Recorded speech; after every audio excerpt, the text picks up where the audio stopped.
조지 워싱턴 대학의 제리 하비 교수가 젊었을 때 있었던 경험입니다. 온도가 섭씨 40도를 오르내리는 뜨거운 여름, 그 텍사스에 사시는 장인 내외를 찾은 이 하비 교수는 시원한 음료를 마시면서 카드 게임을 하고 있었습니다. 그런데 갑자기 장인이 지금 에빌린으로 차를 타고 가서 맛있는 저녁을 먹고 오는 것이 어떠냐라고 제안을 했어요. 이것을 듣고 하비 교수는 속으로 좀 못마땅했어요. 왜냐하면 80km나 떨어진 그곳을 이 더운데 에어컨도 안 되는 고물차를 타고 가서 밥을 먹고 온다는 게 마음에 썩 내키지 않았어요. 그렇지만 하비 교수의 부인은 그 괜찮은 생각이다 그러면서 남편의 의견을 묻는 거예요. 그러니 하비 교수는 속으로는 부정적이었지만 괜찮은 것 같다고 대답을 했고, 장모님도 한동안 못 갔는데 한번 가보자고 해서 그래서 모두 차에 올라서 에빌린으로 가게 되어집니다. 예상처럼 가는 길은 더위와 사막의 먼지로 쉽지 않았습니다. 더욱 가관인 것은 그 에빌린의 음식점의 스테이크가 어찌나 형편이 없던지 먹고 나서 바로 소화제를 먹어야 할 정도였어요. 4시간을 들여서 왕복 160km 길을 갔다 온 다음에 모두가 지쳐서 아무 말도 없이 선풍기 앞에 앉아있게 되었습니다. 하비 교수는 좀 어색한 분위기를 무마해 보려고 오늘 저녁 식사 괜찮지 않았냐라고 물었습니다. 그러나 한참 후에 장모의 입에서 나온 말은 의외였어요. 사실 자기는 별로 재미없었고 처음부터 가지 않았으면 했다는 대답이 나왔어요. 다른 3명이 가고 싶어 하는 것 같기에 본인도 그냥 가자고 했다. 바로 그런 얘기예요. 하비 교수는 놀라면서 자기도 그랬다라고 대답을 하자 의외로 장인과 하비 교수의 부인도 똑같은 마음이었다라고 말하더라는 거예요. 장인도 저녁 때 마땅히 할 일도 없고 해서 딸 내외를 위해서 그냥 한번 해본 말인데, 그런데 가족들 누구도 여기 반대하지 않고 동의를 하기 시작했고, 그렇다고 자신도 특별히 반대하지 않는다 하는 생각으로 원하지도 않는 고생을 하게 되었더라 하는 결론입니다. 후에 하비 교수는 조직이 의사 결정을 진행할 때 잘못된 판단을 내리는 경우를 설명하는 이론을 정리한 왜 아무도 노라고 말하지 않는가라는 책에서 에빌린 파라독스라고 하는 이 내용을 말해주고 있습니다. 물론 이것은 맹목적인 노를 말하는 게 아니에요. 반대를 위한 반대를 말하는 게 아니란 말이죠. 우리는 살면서 이상하게 보이지는 않지만 실제로 이상한 일들이 벌어지는 경우를 경험합니다. 이런 공동체에서는 잊지 말아야 될 일인데 왜 이런 일이 벌어지는가? 그런 생각을 하게 된다는 거예요. 정상적으로 사고하는 사람들이 그다지 현명한 것 같아 보이지 않는 일들을 더군다나 교회 안에서는 전혀 신앙적이지 않은 일에 큰 소리를 쳐가며 그 일을 진행하면서 자기 할 일을 다 했다라고 믿는 모습을 보게 되어지는 안타까움을 경험한다는 거예요. 한 무리의 사람들이 살고 있는데 도대체 왜 보이지 않는 합의하에 이런 옳지 않은 일을 하게 되는 것일까? 왜 불신앙적인 일을 서슴없이 저지르고 있는 것일까? 누가 이런 상황에서 과감하게 아니요 라고 말을 할 수 있을까? 바로 그 의문이 저와 여러분들의 신앙하는 이 공동체 안에서 늘 일어나곤 합니다. 여러분, 오늘 본문에 아니요 라고 과감하게 말하는 사람이 복음의 진수를 발견한 사람이고 그런 사람들이 있을 때 교회가 바로 설 수 있음을 보여줍니다. 교회가 건강하고 신령하면 교회는 성장할 수밖에 없는 거예요. 영적으로 건강한 성도들이 있으면 교회는 자동적으로 건강할 수밖에 없는 겁니다. 성장하고 튼튼한 교회를 꿈꾸는 이들에게 이 에베소서는 매우 중요한 신앙의 기본, 이 에베소서를 교리서신이라고 합니다. 교회서신이라고 해요. 교회론을 잘 가르쳐주는 말씀이라는 거예요. 에베소서 전체를 바울 사상의 진수 혹은 바울 신앙의 왕관이라고 부르기도 하는데, 이것은 하나님께서 그리스도 예수 안에서 어떻게 그리스도의 몸인 교회를 만들어 가시는가 하는 것을 보여주기 때문입니다. 그러므로 우리는 에베소서를 읽으면서 교회는 이래야 되는 거구나 하는 교훈을 알아야 된다는 거예요. 영국의 압제 아래 3년 세월을 보냈던 남아프리카 국민들은 더 이상 치욕을 참아서는 안 되겠다 생각을 하고 자유를 위해 서로의 힘을 모으고 싸우기로 했어요. 그들은 영국인의 힘에 비해 자기들이 얼마나 약한지를 잘 알고 있었습니다. 하지만 그들은 우리는 꼭 자유를 쟁취해야 된다라고 말했어요. 말만 한 게 아니라 그 말을 행동에 옮기는 겁니다. 이게 중요한 거죠. 말만 하는 게 아니에요. 예? 예수님이 기도를 가르칠 때도 구하라 주실 것이요, 찾으라 찾을 것이요, 문을 두드리라 그러면 너희에게 열린다. 입술의 기도만 아니라 행동하는 기도를 말씀하셨어요. 그래서 그들도 행동하기로 합니다. 그건 뭐예요? 자유를 위해 싸울 것을 서로 맹세했어요. 서약을 마친 그들은 싸움을 준비하기 위해 집으로 갔습니다.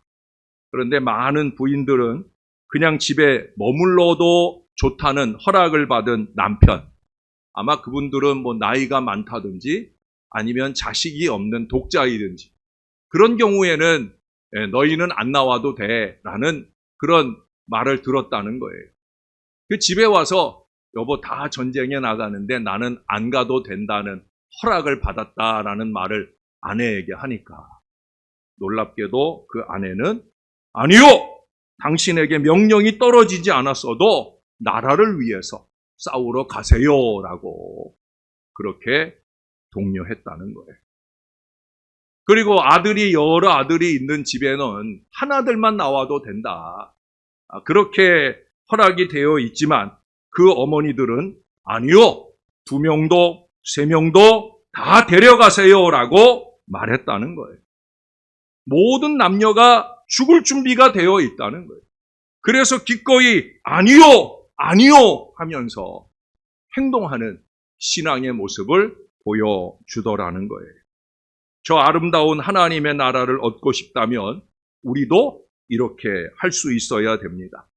저는 우리가 하나님의 은혜로 말미암아 그의 나라를 위해 모든 것을 포기할 수 있는 마음이면 좋겠다라고 생각이 들어요. 하나님의 나라를 위해 무엇이든지 포기할 수 있습니다. 지금 몇 달 동안 주보에 계속 나오는 광고가 있잖아요. 전도를 위해서라면 시간과 물질과 땀과 눈물이 헌신되어야 된다. 바로 그거예요. 우리는 그 고백을 우리 하나님 앞에 엎드려 드릴 수 있어야 된다는 거예요. 그리고 이러한 태도를 고수할 수 있어야 된다는 거예요. 이게 가능한 이유는 지난 주중에 새벽에 우리가 들었잖아요. 우리는 누구 거라고요? 갈라디아서 말씀에 근거해서 우리는 누구 거라고 그랬어요? 우리는 하나님 거. 새벽 말씀 들으신 분들이 많은가 봐요. 우리는 하나님 거.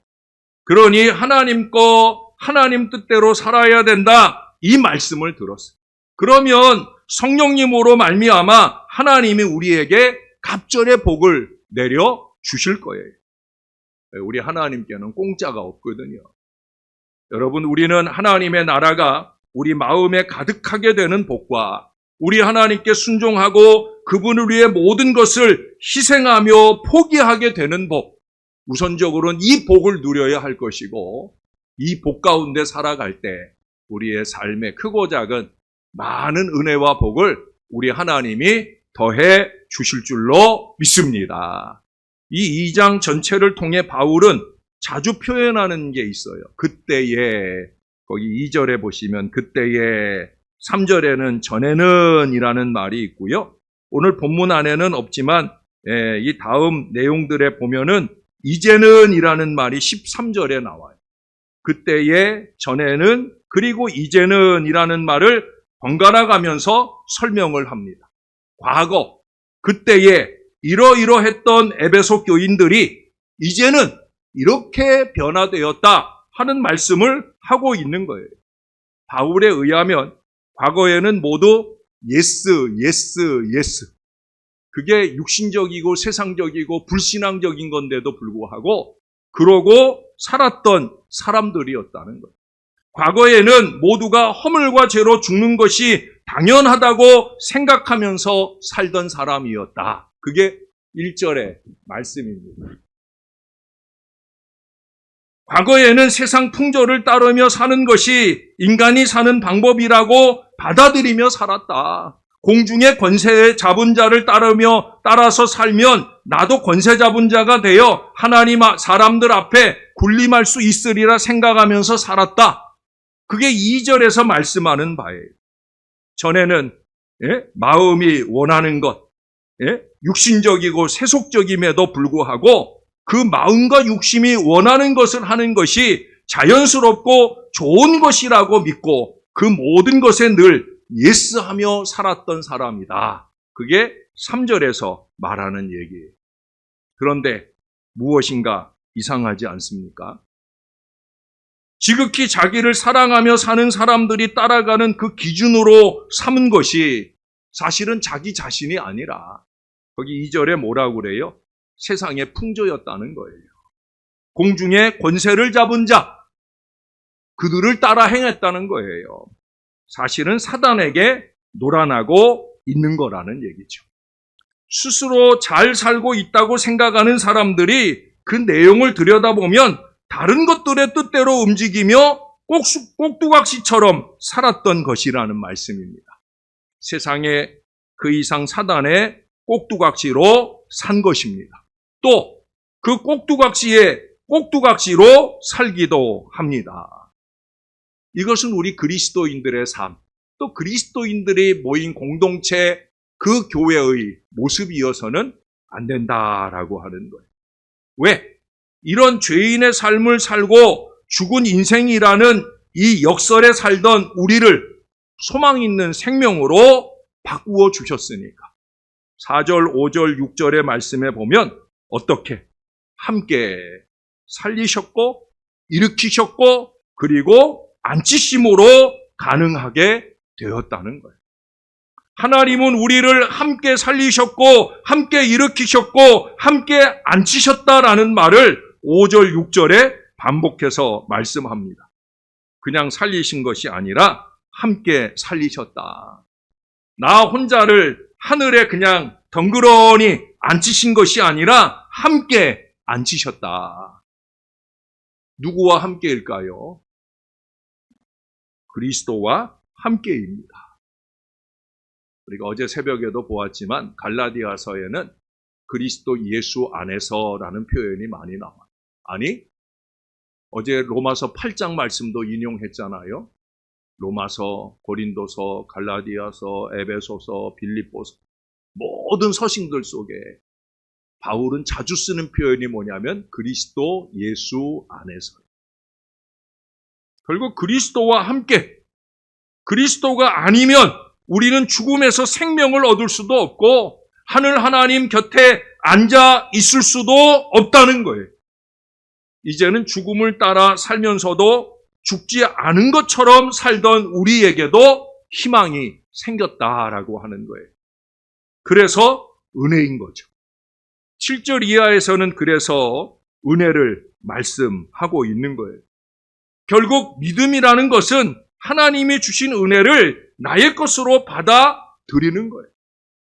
그리스도와 함께 내가 생명을 얻고 하나님 곁으로 높임을 받기 때문에 그리스도 없이 구원이 있을 수 없음을 오늘 바울은 우리들에게 말씀합니다. 그러므로 우리의 구원은 내가 잘나서 아니라는 거죠. 우리가 수없이 되뇌어 들은 것처럼 바로 하나님의 선물이다. 8절 마지막에 그 표현을 하잖아요. 이것은 너희에게서 난 것이 아니요 하나님의 선물이라. 바울 당시 에베소 교인들도 이 은혜의 기쁨을 알았어요. 그런데 한 가지 그들이 오해한 것이 있는데 은혜로 말미암아 얻은 그 자유를 자기의 만족을 위해 주어진 자유로 착각하고 있더라는 거예요. 로마서 6장에 그런즉 우리가 무슨 말 하리요? 은혜를 더하게 하려고 죄를 거하겠느냐? 그럴 수 없느니라. 죄에 대하여 죽은 우리가 어찌 그 가운데 더 살리요라는 그 바울의 말은 당시의 은혜와 그로 말미암은 자유를 방종으로 오염시킨 사람들이 있었다라는 얘기예요. 그건 이 에베소 교회도 마찬가지였다는 거예요. 우리가 어제 갈라디아서를 봤지만 어제 새벽에 갈라디아서 말씀을 통해서도 제가 방종과 자유를 구분해서 말씀하면서 신앙적인 자유가 무엇인지를 상고해 드렸어요. 내 거 갖고 내 맘대로, 그건 뭐라 그랬어요? 그건 방종이라. 네? 여기서 표현하는 것처럼 우리 육체의 욕심을 따라 육체와 마음이 원하는 대로 그렇게 자기 맘대로 사는 건 그것은 자유 아니고 방종이라고. 우리에게 구원의 선물을 주신 우리 예수님의 뜻에 온전히 순종하며 누리는 그것이 진정한 자유라는 말씀을 드렸습니다. 더 이상 죄가 없이 구원을 받았으니 이제 내 맘대로 해도 좋다는 그 생각은 그건 복음이 아니에요. 예?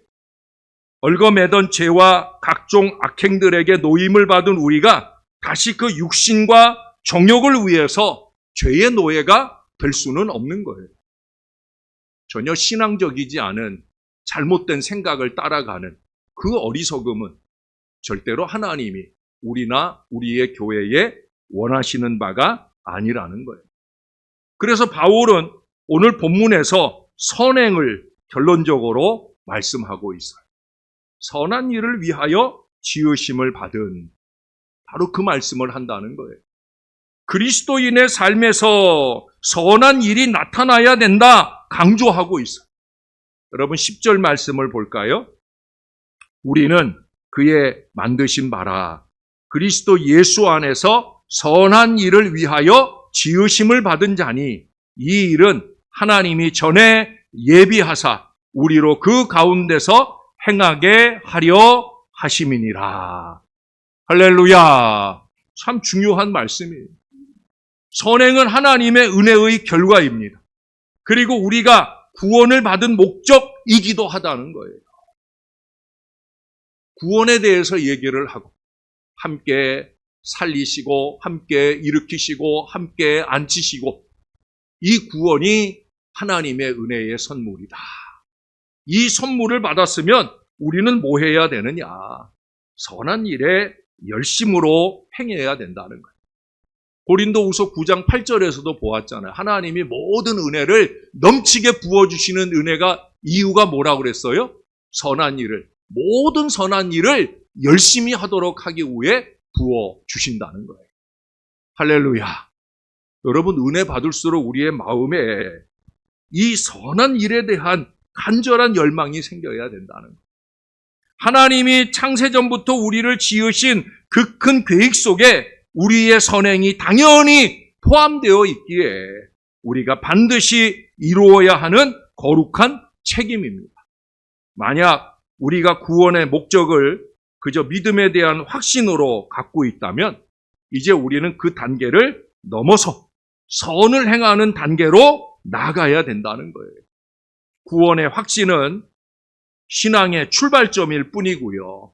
구원 받았으니까 이제 과거로 돌아가도 되는 일은 하나님의 계획에 들어있지 않습니다. 우리도 바울처럼 반전신앙을 살아야 되는 거예요. 그 반전신앙이 뭐예요?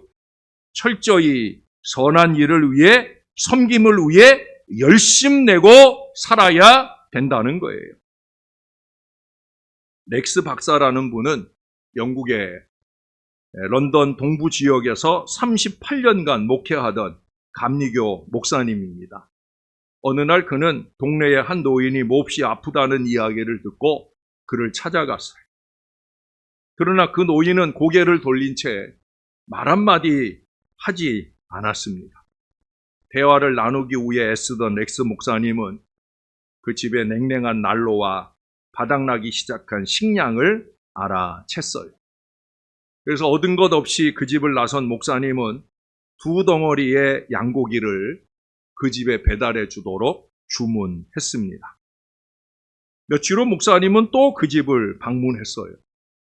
노인은 전보다는 조금 다정해진 것 같아요. 집으로 돌아가던 목사님은 또다시 양고기를 주문해 주었습니다. 세 번째 신방을 하게 되었을 때 그 노인은 많이 달라졌어요. 그 결과 렉스 목사님은 그 노인과 함께 기도할 수 있었습니다. 그리고 그 다음 주간 렉스 목사님은 설교 부탁을 받아 며칠 동안 런던을 떠나 있게 되었습니다. 돌아온 목사님은 슬픈 소식을 듣습니다. 그것은 그 노인이 죽었다라는 그런 사실을 알게 되었습니다. 그러나 그 노인은 마지막 순간에 이렇게 말하고 죽었더랍니다.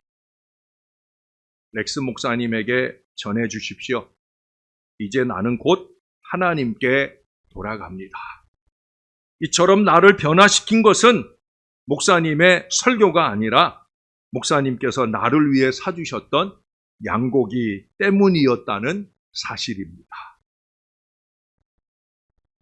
목사인 저에게는 참 중요한 도전이 되고 교훈이 되는 이야기였어요. 사랑하는 여러분, 섬김이 취미가 되어야 합니다. 섬김이 자연스러워져야 된다는 거예요. 저는 작년까지 여러분들이 잘 아시는 대로 기관들이 헌신 예배를 드리고 나면 그 기관의 가족들과 함께 제가 식사 대접을 하고 또 교제를 하는 시간을 가졌어요. 토요일 날 설교 준비로 바쁜 시간을 내거나 아니면 주일 오후에 저에게는 꿀맛 같은 안식을 주는 시간을 기꺼이 내고 또 물질을 내고 그렇게 귀한 시간들을 가졌어요. 섬김은 늘 저를 행복하게 합니다. 근데 안타깝게도 그게 누군가의 시기나 질투나 오해가 된다는 걸 알게 되고 제가 올해부터는 섬김의 모양을 다르게 가져야 되겠다 생각을 하고 그 일을 멈췄어요. 그 일을 처음 시작할 때 여러분들은 기억하시나 모르지만 코로나 직전이었을 것 같아요. 그때 안수 집사 헌신 예배 때 안수 집사님들이 많이 나왔어요. 너무 기분이 좋아서 그래서 내가 밥 한번 사겠다 하고 행복한 출발이 되었어요. 여러분, 섬김의 리액션은 뭔지 아세요? 섬김의 리액션은 섬김이에요. 따라서 한번 해보십시다. 섬김의 리액션은 섬김입니다. 섬김에 대한 반응, 그건 뭐냐? 섬김이라는 거예요. 제가 그 기관들과 함께 식사를 섬길 때 식사를 섬기면서도 행복하지만 솔직히 더 행복한 시간은 그분들 가운데서 섬기겠다는 사람들이 목사님 밥 먹었으니까 우리 커피 마시러 가요. 커피값은 제가 낼게요. 어떤 기관은요 막 서로 내겠다고 그래요. 그래서 제가 어떤 기관하고는 커피도 마시고 또 내겠다는 분이 있어가지고 그럼 또 빙수 먹으러 가고 그래서 기분 좋은 시간을 더 가졌던 그런 경우도 있어요. 물론 반대의 경우도 있어요. 목사가 개인적으로 식사를 섬겼는데 어떤 기관은 회비로 모아진 돈에서 그 많은 사람들 가운데 돈 3만 원도 안 되는 그 커피값 낼 사람이 없어서 회비로 그렇게 커피를 마시고 마는 그런 경우도 있어요. 물론 그렇게라도 교제하는 시간을 갖는 건 행복하지만 그래도 섬김의 리액션은 뭐라고요? 섬김이라고. 이게 너무 자연스러움이 되어야 그래야 교회가 더 행복해지지 않겠습니까? 앞으로 혹여라도 대부분의 많은 분들은 섬김의 리액션으로 섬김을 잘해요. 그래서 서로 더 행복해지는 경험들을 많이 하게 되어집니다. 섬김은 섬김을 낳으며 서로서로 행복해지는 거예요. 그러나 이기와 욕심은 전혀 반대의 결과를 낳게 됩니다. 한 번은 들어보셨을 영국의 어느 제빵업자의 이야기입니다. 그는 빵을 만들어 마을 사람들에게 파는데요. 이 제빵업자는 매일 아침 버터를 만들어 공급해주는 가난한 농부가 있었어요. 빵을 만들자면 버터가 필수거든요. 근데 하루는 납품되는 그 버터를 보니까 정량보다 조금 모자른 것 같다는 생각이 들었어요. 그래서 며칠을 두고 그 납품된 버터를 저울로 일일이 달아보는데 예측한 대로 정량에 미달이 되었어요. 화가 난 이 업자는 버터를 납품하는 그 농부에게 변상할 것을 요구하면서 법정에 고발을 했습니다. 농부는 체포되어서 재판을 받았어요. 재판을 하던 재판관은 농부의 진술을 듣고 깜짝 놀랐어요. 왜냐하면 이 가난한 농부의 집에는요, 저울이 없었어요. 그래서 이 농부의 생각에는 이 빵집에 1파운드짜리의 빵을 가져다가 그 빵하고 똑같은 크기로 버터를 만들어서 납품하면 되겠다 생각을 하고 지금까지 그래 왔던 거예요. 그래서 늘 그 빵 크기예요. 빵 크기. 크게 다르지 않았어요. 근데 문제는 어디 있었어요? 그 빵을 파는 주인이 자기 이익을 위해서 빵의 크기를 조금씩 줄여왔던 거예요. 결국은 줄여진 그 빵의 크기에 맞춰서 버터의 크기를 납품했어요. 자, 누구의 잘못입니까? 누구의 문제입니까? 자기의 이익을 위해서 빵을 줄인 결과가 결국 자신에게 돌아오고 말았다는 거예요. 우리가 남을 헐뜯고 비난하고 시기하고 거짓말을 하게 되면 그 비난과 헐뜯음, 미움과 증오, 거짓은 결국 자기에게 돌아오는 거예요. 선한 일을 하면 그 선한 결과가 자기에게로 되돌아옵니다. 그래서 성경은 말하잖아요. 심은 대로 거둔다 하는 이 만고불변의 진리가 강하게 역사하는 자리가 바로 섬기는 자리예요. 우리는 단순히 선한 결과를 염두에 둔 선한 일을 하는 사람들이 아닙니다. 그리스도 안에서 내게 주신 은혜가 크기에 그래서 그냥 선한 일을 하는 거예요. 그게 하나님이 나를 구원의 백성으로 부르신 이유이니까. 사랑하는 여러분, 그리스도 안에서 복음 전도와 선교, 영혼 구원을 위한 선한 일, 바로 그거예요. 그게 아니라면 우리는 아니요 해야 되는 거예요. 그저 우리끼리 잘 먹고 잘 놀자고 우리가 이 신앙 공동체 안에 모인 게 아니란 말이에요. 우리는 뭐 하자고 모아두셨어요? 선한 일 하라고. 복음 전도, 선교에 열심 내서 영혼 구원하라고. 내가 만나는 모든 사람은 구원받을 사람이다. 이 마음 가지고 열심히 섬기라고. 여러분 3절의 말씀처럼 육체의 욕심을 따라 또 육체와 마음이 원하는 것을 행하고자 하는 것이라면 우리는 아니요! 해야 된단 말이에요. 은혜로 구원받았으니 우리의 삶으로 선한 일에 열심히 응답하여 영혼 구원의 위대한 역사에 쓰임받는 저와 여러분들이 되어야 할 줄로 믿습니다. 바울은 오늘 강조합니다. 이제 막 태어난 이 신약의 교회이지만 그래도 아니다. 뭐가 아니냐? 과거로 돌아가지 말아라. 그때로 돌아가지 말아라. 말씀하고 있어요. 과거로 회기에 대해서 말하는 사람이 있다면 저와 여러분도 바울 같은 마음으로 아니요! 라고 말해야 하고요.